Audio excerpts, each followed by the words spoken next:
What's going on, guys? So, as I almost fall off trying to get up there. Guys, in this video, we're going to talk about, okay, let's try it for the third time. In this video, we're going to talk about, or I'm going to talk about, he's just going to bark, the build out that I did on my truck for camping purposes, overlanding, all that kind of stuff that I do in here. I'm going to talk about I call it a camper shell growing up. That's what we call them. They call them caps now. So I'm going to talk about the cap, the bed rug setup, the curtains that I made, the electrical system, the fridge, and the lights and stuff and storage. Basically everything that kind of goes into making this work for a overnight camping or a long-term camping setup. So I guess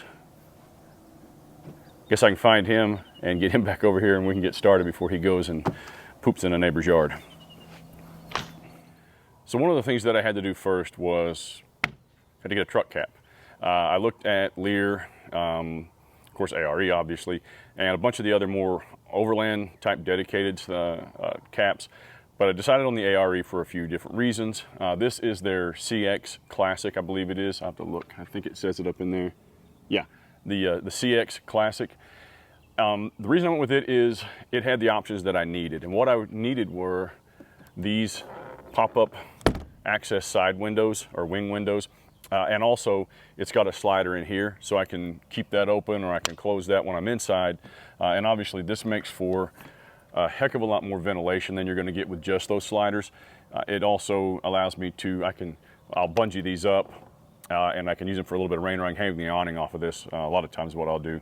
But I can do that, and I can just cook in here, which I would do it on the other side.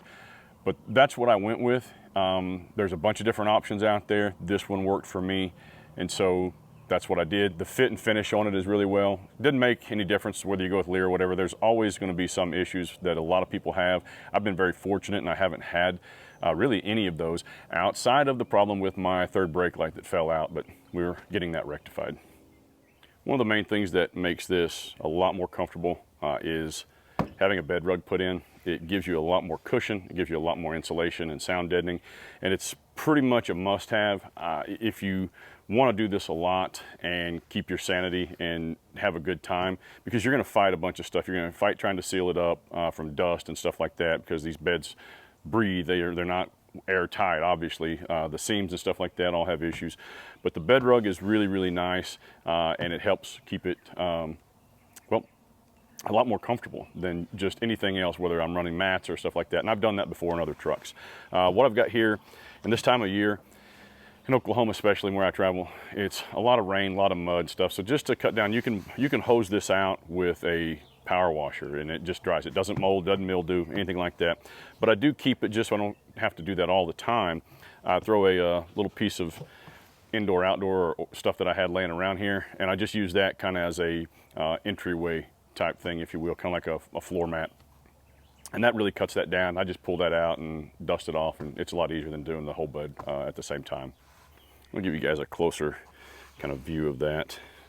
Like I said, it's just a little, I think I got it at Lowe's, but this really cuts down on the damage to your knees.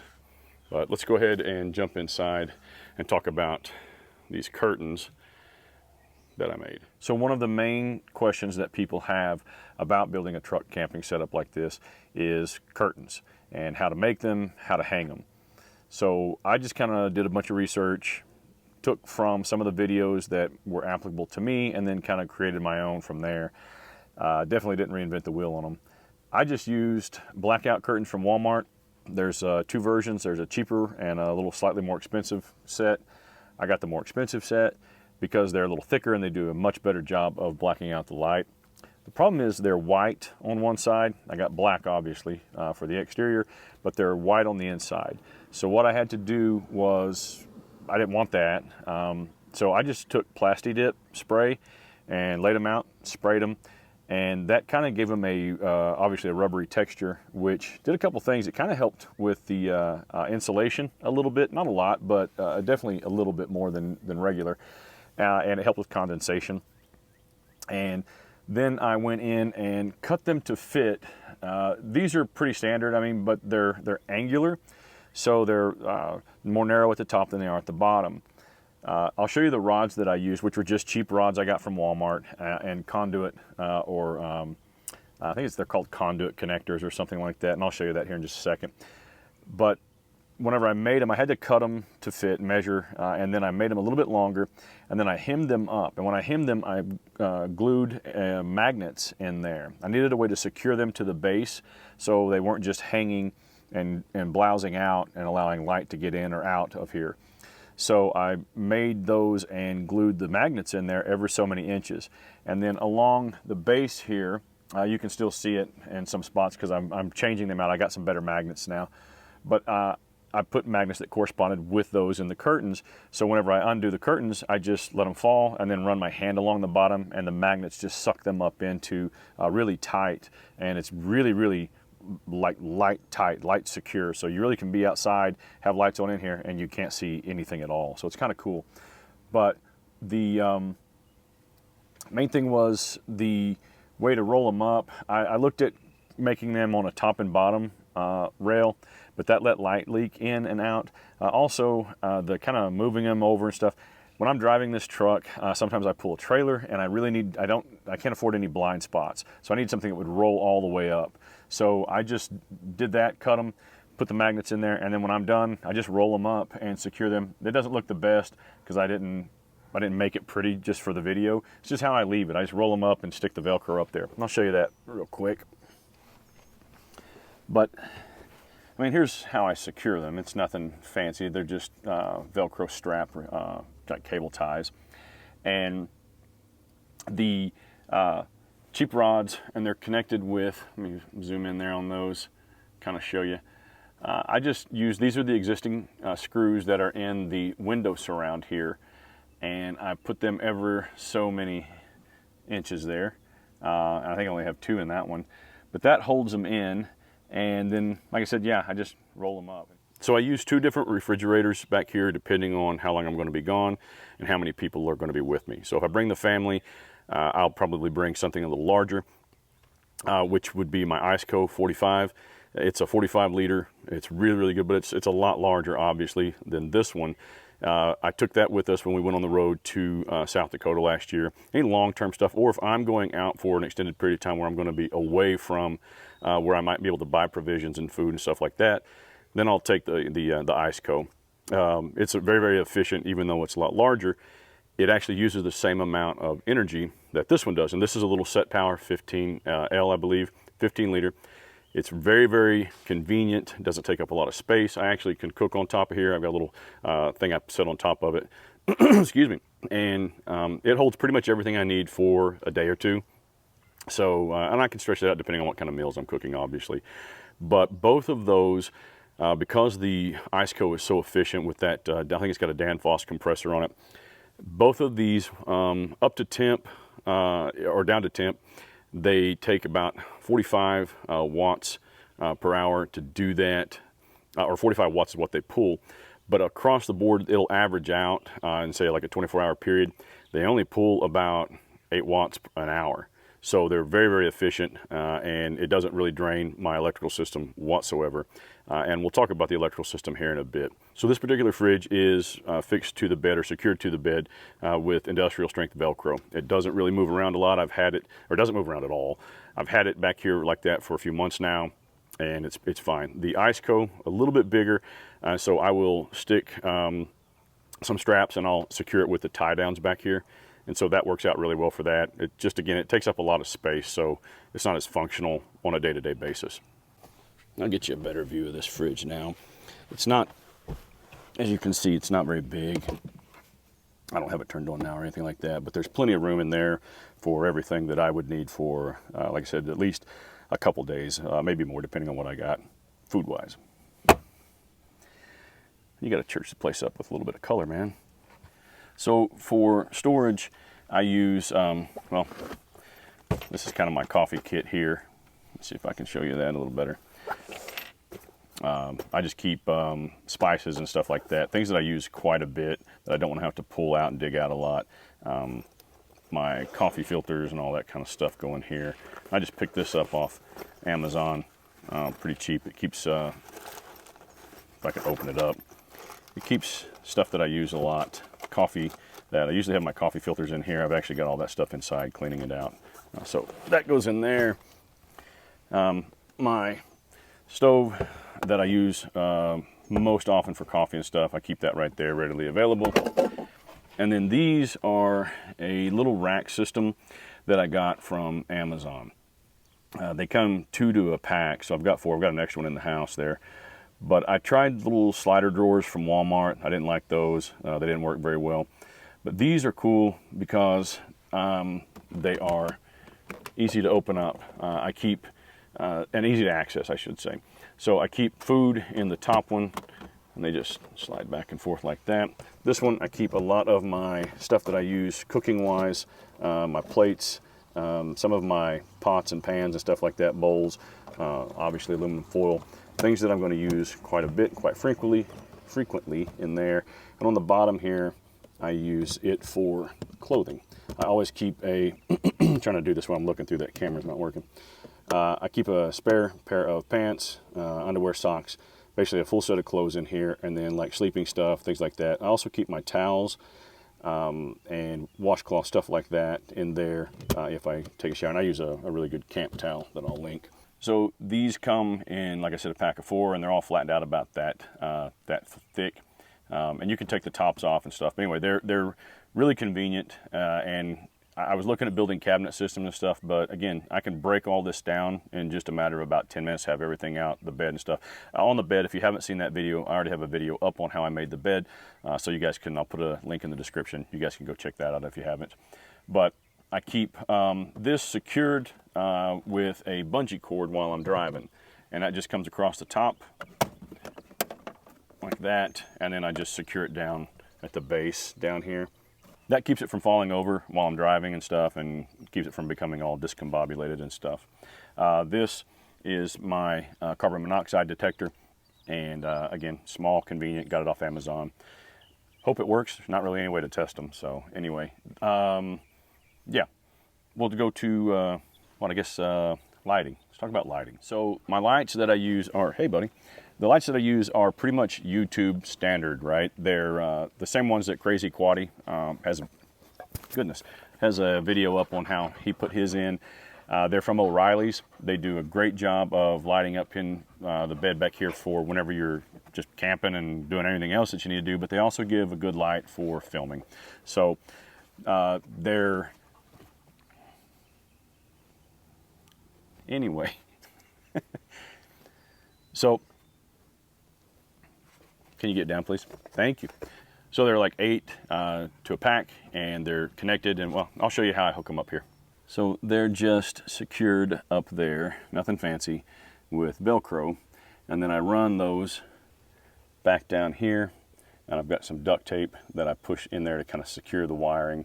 Gun it down along the bottom, and I tuck it up underneath the lip here of this. You can see some of my magnets I haven't taken off there. I tuck it underneath the lip here. It runs on both sides, and they come out here. And then you have to have a connector to mate it up to your power station if that's what you're running. Now, I'm running an EBL power station. It's 1,000 watt.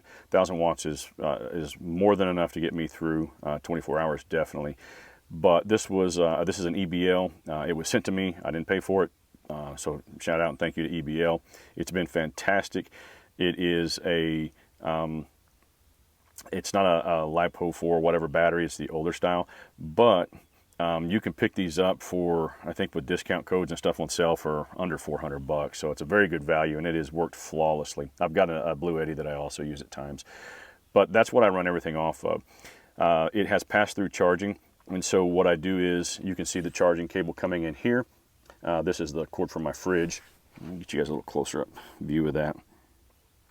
And so this socket goes into, is wired, it goes right back in the back there. Let me see if I can get this where I can show you here. Back in here without having to move anything. So right back in there is where I have my electric coming in from my truck. And I use that cord that you see at the bottom there is running or connected to the EBL, the strip or the power source that I showed you just a minute ago. It's got an on-off switch. It's got a USB on it. I had that put in. just to make it easier to run that backup here. Some trucks have that already made that way. Mine didn't, so I had to actually put that in. So the EBL has pass-through charging. So while that is, that's wired hot, like I said, unless I flip the switch. So it stays plugged into the EBL. While the truck is running, it keeps charging the EBL. It also powers my refrigerator or any other electrical devices that I have turned on through the power station.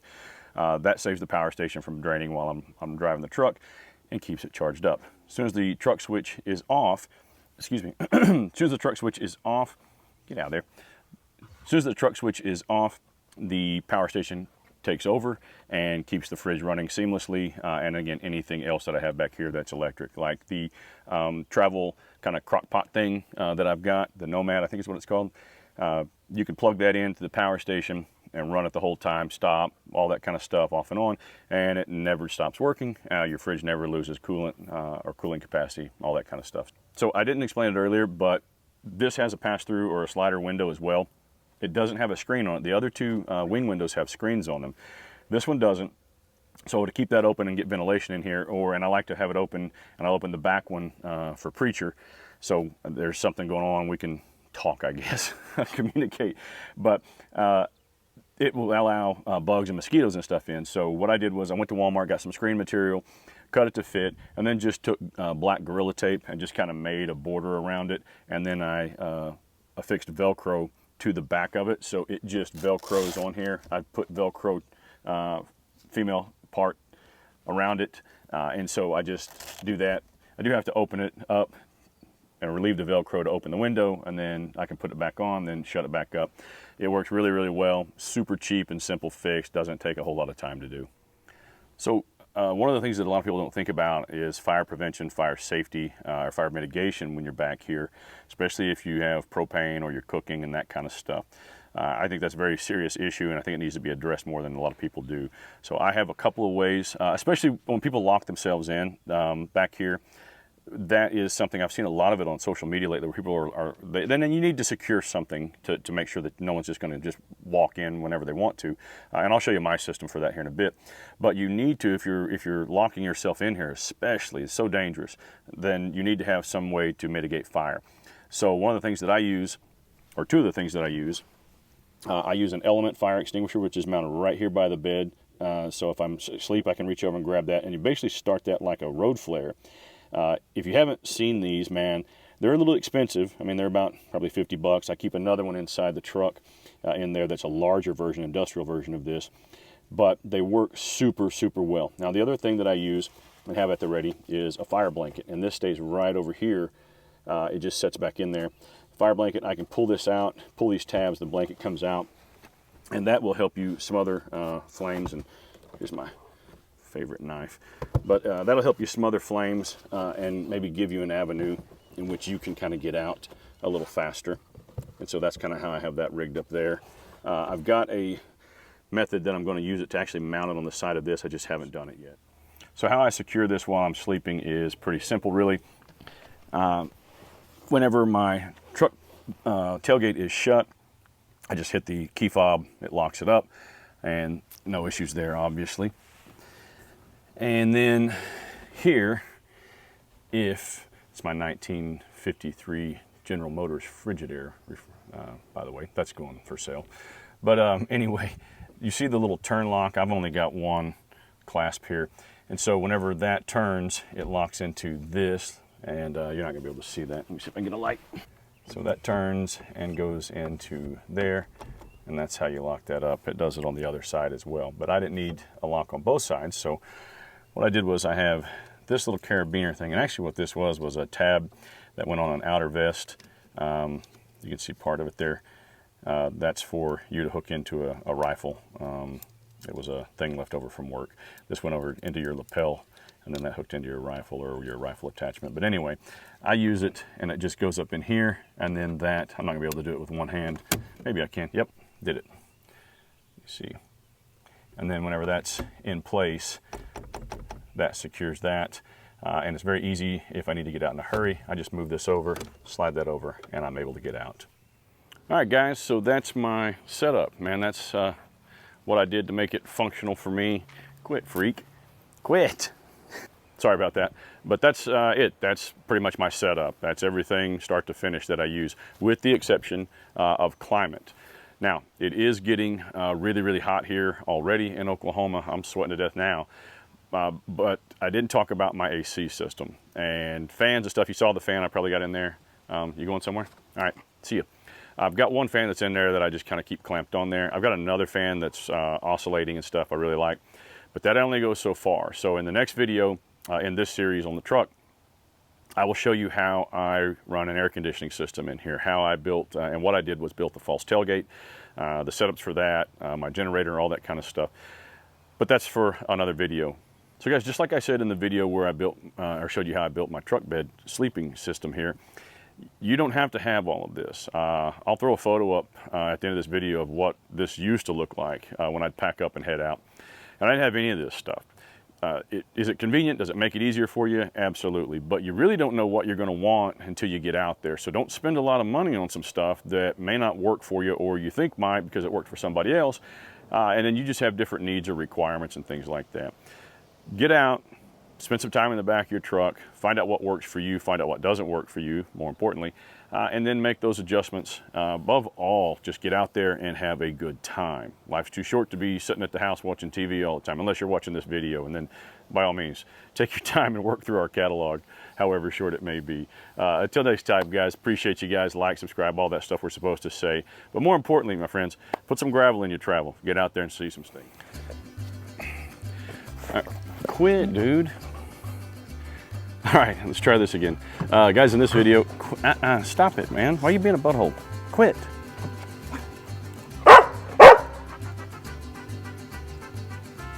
Let's try it for the third time.